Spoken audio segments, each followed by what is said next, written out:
안녕하세요. 오늘은 도림동 202-43번지 일대 가로주택 정비사업에 대하여 이야기해 보도록 하겠습니다.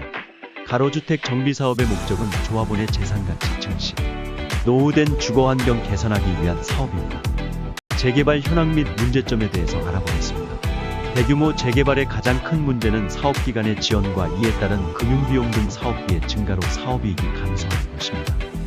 정부 및 서울시가 적극 권장하는 사업 방식인 소규모 정비사업은 사업기간을 단축시키며 금융비용도 또한 적어지게 됩니다. 다음으로 가로주택 정비사업 추진 조건과 절차 보시겠습니다.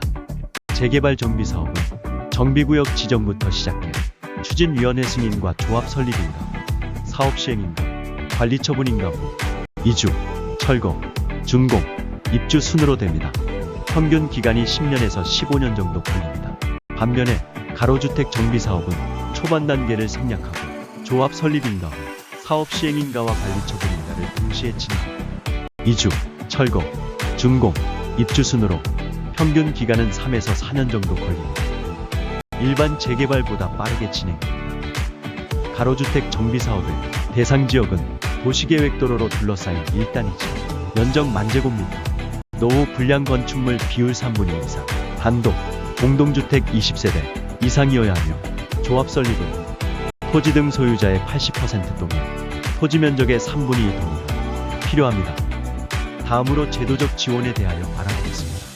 현재 서울은 강남 3구를 제외한 지역에 모두 분양가상한제가 폐지된 상태이며 가로주택 정비사업은 전매 제한이 없습니다. 또한 용적률 상향을 위한 토지의 기부 체납 의무가 없고 세입자에게 이주비 지급 의무 또한 없습니다. 그리고 미동의자들에게 빠른 매도 청구가 가능합니다. 3주택까지 분양받을 수 있으며 가로주택 정비사업은 기존 제2종 일반 주거지역은 7층까지 건설 가능하지만 20% 이상을 임대주택으로 건설하면 15층까지 건설 가능합니다. 해당 물건지는 준공업지역이라 용적률이 400%까지 가능하며 아파트 건립 시 250%까지 가능합니다. 주택법상 복리시설을 설치하여 해당 용적률만큼 완화한다면 조합의 수익 또한 증가합니다. 가로주택 정비사업은 5년 내 재당첨 금지 규정을 미적용하며 조경 건폐율 주차장, 설치 등의 규제 완화됩니다. 다음으로 예산 건축 설계 보시겠습니다. 총 구역면적 9,816.87제곱미터, 도로제 공면적 1,881.27제곱미터, 실사용 대지면적 7,935.60제곱미터, 건축면적 1,669.08제곱미터, 건폐율 21.41%, 지상층 연면적 19,815.40제곱미터, 지하층 연면적 9,792.31제곱미터, 전체 연면적 29,607.71제곱미터, 용적률 산정용 연면적 249.70%, 건축규모 아파트 3개동, 지하 2층 지상 19층으로 이루어지며 기준층 층고 2.85m입니다. 세대수는 214세대, 임대주택 공급 시 400세대까지 가능합니다. 용도 및 구조는 공동주택 및 부대, 복리시설, 근린생활시설, 최고 높이 60m 이하로 진행될 예정입니다. 그리고 향후 도림동 200-6번지 일대에 2단지 계획 예정이 있습니다. 다음으로 구역계와 단지 배치도 보시겠습니다. 가로주택 정비사업의 수익구조 및 비례율 보시겠습니다.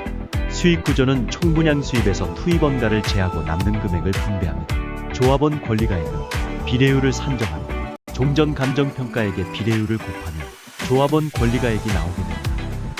감정평가는 구청과 조합에서 2개의 평가법인을 선정하여 공정하게 평가합니다. 종전자산, 종우자산, 토지, 건물, 공동주택 평가가 이루어집니다. 해당 가로주택 정비사업은 조합에서 신탁 방식으로 진행할 예정입니다. 조합 방식은 기존에 많은 절차가 있지만 신탁 방식은 절차 등이 감소화되어 비용 절감과 사업 추진 기간이 대폭 감소됩니다.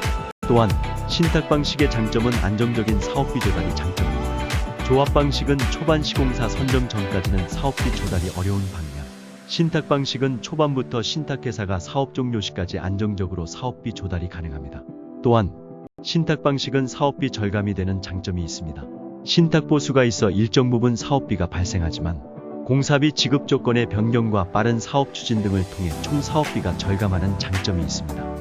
다음으로 신탁 방식은 투명한 자금 관리가 장점이라 할 수 있습니다. 기존 조합 방식은 내부 감사를 둔하며 조합원들은 당장의 세세한 내용까지는 알 수 없어 투명하지 못하다고 느낄 수 있는 반면 신탁 방식은 금융위원회와 금융감독원에서 관리 감독하며 좀 더 안전한 자금 관리가 가능합니다. 또 신탁 방식은 공정한 사업 추진이 가능합니다. 신탁 방식의 경우 객관적인 제3자의 입장에서 여러 의견을 공정하게 검토하고 조율하여 의사를 결정하기에 이 또한 장점이라 할 수 있습니다.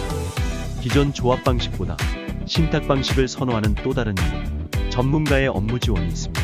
신탁회사에서 우수협력사를 참여 유도하고 밸류 엔지니어링으로 사업성 개선하여 원활한 사업 추진이 가능합니다. 신탁 방식의 마지막 장점으로는 역시 사업기간 단축, 사업 비절감, 우수협력사 참여 유도, 전문가의 밸류 엔지니어링, 조합원들의 추가 이익이 증가한다는 점입니다. 다음으로는 신탁 방식의 몇 가지 궁금증에 대하여 이야기해 보겠습니다. 흔히들 개발이익은 신탁회사가 가져가는 것은 아닌지 생각하곤 합니다. 하지만 신탁회사는 정해진 수수료만 받으며 그 외 개발이익은 조합원에게 100% 환원됩니다. 다음은 신탁 방식은 수수료 때문에 총사업비가 늘어나는 게 아닌가 걱정하시곤 합니다. 하지만 신탁 고수가 발생해도 기성불 공사비 지급으로 공사비는 줄어들고 전문적인 사업관리 및 투명하고 빠른 사업 추진을 통해 총사업비는 오히려 절감되는 효과가 있습니다. 다음으로는 신탁 등기하면 내 집 빼앗기고 재산권 행사 못하는 게 아닌지 궁금해하십니다. 신탁 등기는 도시 및 주거환경정비법에서 정한 신탁회사가 사업시행자로 지정되기 위한 최소한의 법적동의 절차일 뿐이며 신탁 등기 후에도 소정의 절차에 따라 신탁 등기 해지 및 매매가 가능합니다. 대출, 전세권 설정 등의 재산권 행사가 가능합니다. 다음으로는 신탁 동의서를 써주면 신탁사에게 소유권이 넘어가 신탁회사 재산과 섞여 회사의 문제가 발생 시 소유자 재산이 위험하지 않는지 생각하시곤 합니다. 하지만 신탁 맡긴 소유자 재산은 신탁회사의 고유 재산과 분리되어 관리되기 때문에 신탁회사의 문제로 어떠한 피해가 발생하지 않습니다. 다음으로는 자주 묻는 질문에 대하여 말씀드리겠습니다. 조합원분들이 추가 분담금은 얼마인지 묻곤 하십니다. 조합원 분담금 확정에는 여러 요소가 정해져야 합니다. 첫 번째로 비용이 확정되어야 하며 총 비용의 85%가량 차지하는 공사비가 조합 설립 후 조합원이 어떤 건설회사를 어떤 조건에 선택하느냐에 따라 결정됩니다. 두 번째로 종전자산 감정평가가 이루어져야 합니다. 소유자분들의 현재 주택과 토지 가격이 정해져야 합니다. 세 번째로 일반 분양 가격이 확정되어야 합니다. 총 비용에서 총 수익을 제하면 총 조합원 분담금, 분양 가격이 확정되어야 합니다. 다음으로는 도림동은 지금 개발하기에 유리한지 묻곤 하십니다. 거기에 대한 답은 몇 가지 있습니다. 첫 번째로 현 정부의 부동산 정책 변화가 있습니다. 물가 상승, 수출 부진, 부동산 단기 침체, 정부 부담 상승 등으로 부동산 정책은 항상 민감하게 반응합니다. 두 번째로 서울에서 강남, 서초, 송파, 용산, 사구를 제외한 지역들이 전부 분양가 상한제가 폐지되었습니다. 현재 최대 수혜 지역은 영등포, 마포, 서대문, 성동, 강동입니다. 그중 해당 물건지는 영등포구 도림동에 위치하여 있습니다. 세 번째로는 서울이라고 전부 재개발, 재건축이 되지는 않습니다. 현재 영등포는 신길동, 뉴타운 중심으로 노후된 지역들이 많은 재개발, 재건축이 이루어지고 있습니다. 도림동도 그 일대로 많이 수혜받는 지역 중 하나입니다. 여러 가지 사항을 고려해보면 지금이 적기라고 볼 수 있습니다.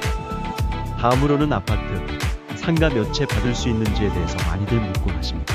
보이시는 특례법에 명시되어 있지만 가로주택 정비사업의 경우에는 3주택까지 받을 수 있습니다. 마지막으로 상가 분양 우선순위 보시겠습니다. 영상 시청해주셔서 감사합니다. 다음에도 좋은 정보로 찾아뵙겠습니다.